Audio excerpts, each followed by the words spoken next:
Hey guys, Spear here. Welcome back to another Archetype 101. Today we're doing Mono Blue Vegeta ramp.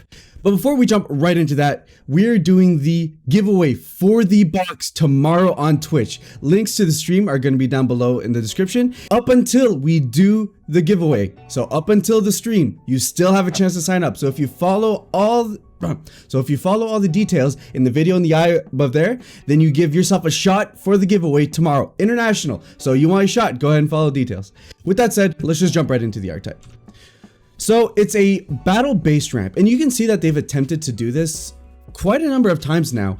We've had, I believe, a Beerus leader that when he swings in and does damage on the awakened side, that's when you're allowed to ramp. And you can see that they've tried multiple times to make this kind of work. And I think this Vegeta deck is the best attempt they've ever made at actually getting you to ramp while doing battle. Part of that reason being that you can do it on the unawakened side now.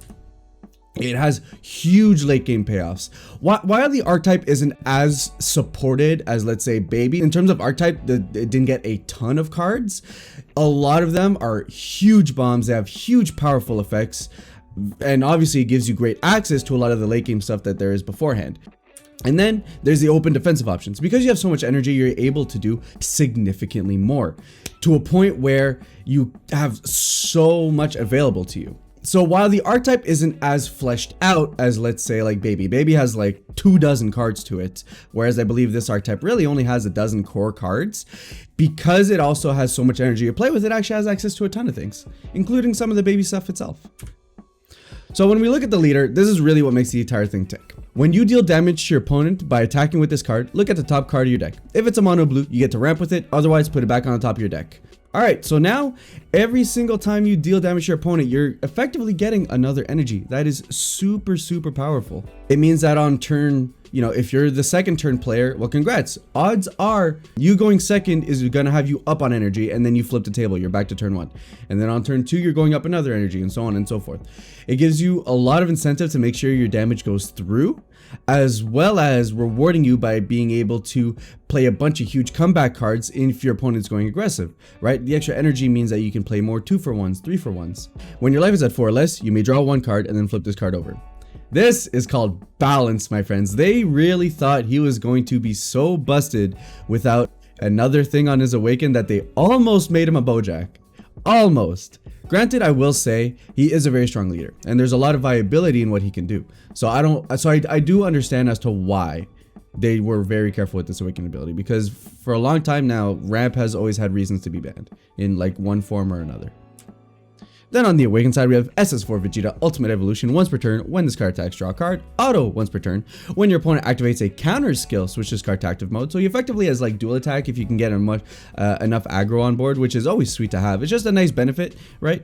And then auto, we have the ramp ability again. If you deal damage and the top of your deck is a mono blue card, you go ahead and ramp with it. So again, just really strong. It's a shame you don't draw 2 cards if your leader restands. I think that would have been a nice bonus for the deck, especially since oftentimes with ramp strategies, you find out that they don't have a ton of cards in hand. But that's not an issue for this deck, right? Because you're not playing ramp cards that neg you from the hand. You are ramping with your leader for free. And I think that's really where we finally have a viable ramp battle strategy. Ramp Gogeta, you're negging a bunch of cards because you have to Union Fusion and like you have to build so much of your deck around a core just to get the ramp off in the first place.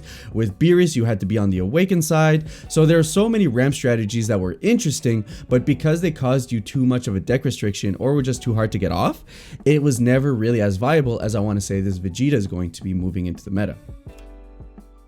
And then we have the bombs. The entire reason we want to ramp is to play huge, stupid things. That's the #1 motivation in ever trying to play any ramp deck. Here I'm about to show you your 5 energy, your 6 energy, and your 7 energy.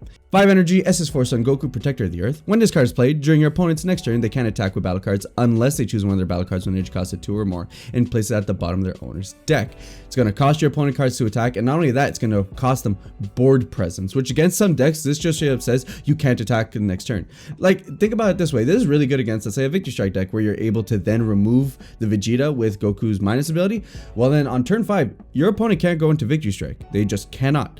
Because even if they do Victory Strike, the ability had already procced. It's a continuous effect on your opponent, and then they just can't go in. So it gives you that great versatility, right? Because you're essentially paying for 5 and you're getting something right away, which is huge on a card. And then -1, draw 2 cards and choose 1 card in your hand and place it at the bottom of your deck. So we're getting some deck quality. And then -2, choose all your opponent's battle cards, ignoring barrier, return it to their owner's hand. Very good. Board wipes are huge. Board wipes are some of my favorite things in the game, and I think a necessary component of any ramp deck, because essentially in ramp you're saying I'm going to dedicate my first few turns to being able to accrue a ton of resources to then be able to push through in the late game and come back. Cards like these are essential to that kind of strategy, especially with his on play auto, which says now you're gonna have to play battle cards just to get rid of them if you want to get in this turn. And then we have our 6-drop SS4 Vegeta, Rise of the Super Warrior blocker, auto. If your lead card is mono blue, look at the top 4 cards of your deck. For every mono blue card, you can either ramp with it, put it in your hand, and any other card goes to the bottom of your deck. Insanely powerful. You get to ramp potentially for 4. You get to go +4. You could get to do either variation of both. It is a great card, especially when you consider that House has blocker and it restands at the end of the turn. So you can go into it with this card, clear out a card, push in a unison, deal some damage, and then he gets to restand. And being in blue means that you probably have access to dimension magic and a bunch of ways to be able to restand your energy, meaning that you have defensive options after playing this card. And the energy doesn't go in rest mode, which is huge. It can extend your plays. This does so much. It's a insanely powerful card. And then finally, our 7-drop SS4 Son Goku Energy Annihilator, unique blocker, auto. When this card is played, your opponent places 1 of their energy in the bottom of their owner's deck. And then auto. At the end of your turn, switch this card to active mode. So now we have another active mode 30k blocker. Then your opponent chooses 1 of their battle cards and 1 of their energy and places them at the bottom of their owner's deck in any order. This is huge. Now, mind you, these cards are really hard to play outside of a mono blue archetype. We can see that Goku has 5 specified cost. Vegeta has 6 specified cost, and Son Goku has 6 specified cost. So these are very much blue oriented cards, if it wasn't obvious enough by their abilities anyways. But this Goku is insanely powerful and a card that you should keep in mind for moving into the future, not just for this ramp deck, but for any blue based ramp deck. Because if there's a strategy that can utilize this essentially says the game is going to be over in about 2 to 3 turns if you can't straight up kill me. Because otherwise you're going to have no more resources to work with and everything I have is bigger and I can stop everything you're doing. Especially because we're playing with these huge 30k blockers that can restand. So it gives you an insane amount of advantage. And that's the thing with this deck. The later into the late game you go, the more and more this deck accrues advantage. It doesn't teeter off. It gets stronger and stronger. So then we have the defensive options, right? Because if we're spending our time ramping, we want to make sure that we have the ability to be able to get into our late game to be able to deploy these threats. So here we have SS3 Son Goku, Overflowing Spirit. Counterattack, if your lead card is mono blue, negate the attack, then choose up to 1 of your blue unison cards in a unison area or drop area, return it to its owner's hand, and then play this card. So here we get some more recursion. We're able to get the cards we want if our opponent decided to focus on our unison cards. We have Final Shine Attack. Counterattack, if your lead card is mono blue, negate the attack, then you may choose 1 mono blue card in your hand, discard. If you do, draw 2. This is a great option. It allows you to cycle the dead cards in your hand for any given matchup. These kinds of cards are excellent. Huge fan of them. And then, like I was saying earlier, you can play the baby negates. The baby negates are in a weird spot where for most decks, they're like costed slightly too high. They are obviously built with the energy reduction in mind. What's really sweet is that because the other leader in the set is a ramp leader, it means that effectively, for essentially what are the same turns, this deck also has access to those same negates. So in a deck like Vegeta, 3-drop Gohan is fine because 3 energy for you is essentially a 2 energy play for baby. So then we have, and then I just decided to add Vegeta Ready Rumble just as like, these are probably the 2 most powerful options available to you in terms of the baby negates. But of course, any of them are available to you. Some work better than others. I think these big ones that essentially say your opponent skips their turn are the most relevant ones. And we have the Self-Awaken. All right, so first we'll read this field card and then we'll talk about why I'm not too sure about it. So Super Blitz Wave Generator. Auto, when you play this card, draw 1 card, and then activate main once per turn. If your leader card is a blue Vegeta GT on its front side, place the top card of your deck under the leader card, and then if there's 4 cards under it, you essentially get to draw 2 cards from your life and pitch 2 cards from your life to the drop. So then you're essentially taking up to 4 life, which I know it's like specifically meant for you to self-awaken. I guess they're expecting the deck to be so defensive that you're going to be on 8 life the entire time.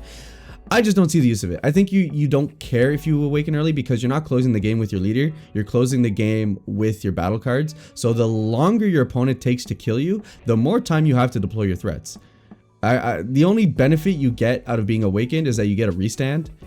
and you get 5k boost, which I don't think is enough to want to just straight up say I take 4 life, but I could be wrong. But Bandai thought this was so good that they also has a straight up searcher. So we have Bulma, Wife of the Prince. Auto, when this card is played, activate up to 1 Bloodwave generator from your deck and then shuffle your deck. So, you know, we're guaranteed to get it. You can have 8 copies of this card in your deck. Realistically, what you'd probably have would be like 4 Bulmas and like 2 Super Bloodwave generators. So like this, you have more combo as opposed to a dead card in your hand. But I don't see it. I think it's sweet. I think if you want the Self-Awaken in your deck, if you're playing your deck in a strategy that in a way that really rewards the Self-Awaken, then this is an option you can consider. All right, real quick, a small change of pace. I also forgot to mention that there is this additional promotional card for Bulma in the TPs. Bulma at her husband's side. When this card is played, look at the top 7 cards from the top of your deck. Add up to 1 blue Vegeta GT card among them to your hand, then shuffle your deck. So this searches out the 6 drop, as well as activate main. If your leader card is a blue Vegeta GT only card and you place this card in its owner's drop area, you may play the top card of your deck under your leader card. So this allows you to get that Blutz wave generator to work even faster in case that's something that you really wanted to do. Again, I don't see why, but the option is there if you wanted it. So what is energy, right? We're in a deck where we are easily getting up to, you know, 6, 7, 8, 9, 10 energy. What is all that energy for? Well, some great options are things like the newly revealed promo Son Goku Power of the Golden Great Ape. I will say this did get an errata. There was a printing issue, or they just realized it'd be too busted the way it was. Activate main once per turn, 2 blue and 2 regular, 2 colorless. So this is actually a 4-cost ability. You get to draw 2 cards. And that's not on a plus or minus, which is great. It means you can do it every turn, plus still get his plus or minus after that. Which means for 4 energy in this deck, it's a great extra option, right? 4 energy you could have floating around for doing anything. Now you can just start dumping it into this card to be able to draw more cards. Plus 1, activate main, choose up to 1 of your mono blue leader cards and it gets 10k power for the turn. Great, so this is allowing our leader to not only be way more capable of pushing in damage, but also making our leader an actual threat. And then -4, activate main if your leader card is mono blue, and then you shuffle 5 mono blue cards from your drop area to your deck, draw 2 cards. I believe this also got an errata. I think it's only 1 mono blue card from your drop area to your deck, which is a shame because it doesn't allow you to cycle all the like phenomenal cards in your deck. But again, at least it gives you some recursion. It means you're able to ship back a bomb that you really want to see from your drop back into your deck and allows you to draw more cards. So it is a great card for the deck. And of course we can play Android 17, right? One of the best finishers in the game. You establish a board with a bunch of 30k blockers, you have your Unison card, you have your leader card, and you have so many ways now to draw cards, not only just with the Unison, but with all your other cards are doing, that now you can just shut this down on the board, get rid of your hand, but your opponent loses their hand, their drop area, and then close the game that way. Hugely powerful, a great consideration for a ramp deck. Any deck that can play this without dying because they had to get to 7 energy, I think is hugely recommended. And of course, there's the secret rare. It works well in Baby, it works well in Vegeta. And realistically, guys, if you're in a mono blue leader, you have to think really hard as to why you wouldn't just straight up run Baby Hatchback, because Baby Hatchback says get an extra turn. In a deck where that means my next turn I can go from 6 to 10 energy, that's amazing. So it's just one of those things to consider. Also, what's funny is that in Vegeta, it's live on turn 2. Now, do you want to play Baby Hatchback on turn 2? No, I'm not telling you to play your SCR on turn 2 unless you're absolutely about to die.